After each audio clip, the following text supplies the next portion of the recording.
اگر ظالم کے ظلم کو صرف دعاؤں سے روکا جا سکتا تو رسول اللہ نے عدالت کا تصور کیوں پیش کیا؟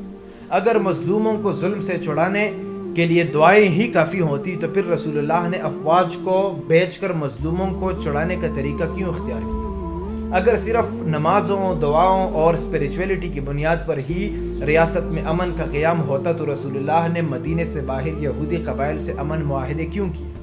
اگر ریاست کی سیاست بحال کرنے کے لیے صرف دعائیں کافی ہوتی تو رسول اللہ نے بادشاہوں کو فورن پالیسی اختیار کر کے خطوط کیوں لکھی؟ مختصر یہ کہ اگر کسی شخص کا موقف یہ ہے کہ ممبر پر کھڑے ہو کر صرف واعظ و نصیحت سے ہی معاشرہ ٹھیک ہو سکتا ہے تو اس بیچارے کو تو پتہ نہیں لگ رہا، لیکن حقیقت میں وہ محمد مصطفیٰ کی سیرت کا سب سے بڑا چیپٹر یعنی کہ 10 سال کی مدنی زندگی کو اگنور کر رہا ہے۔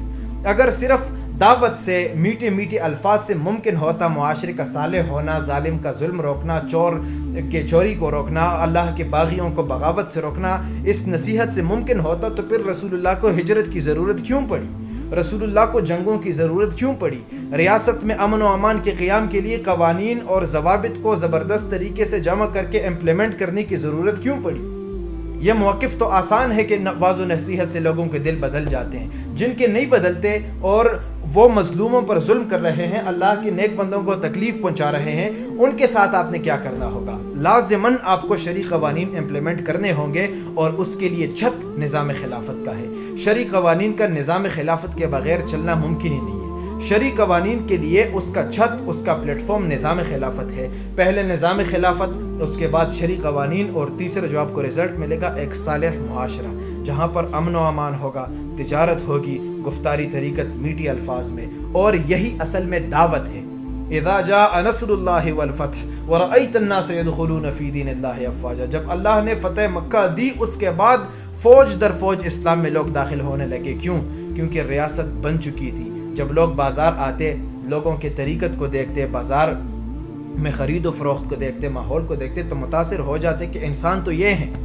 در حقیقت ریاست کا قیام ہی دعوت ہے کہ کفار دنیا کے کونے کونے سے آ کر آپ کو دیکھ لیں کہ انسانیت کسے کہتے ہیں، انصاف کسے کہتے ہیں، ظالم کے ہاتھ کو کیسے روکا جاتا ہے۔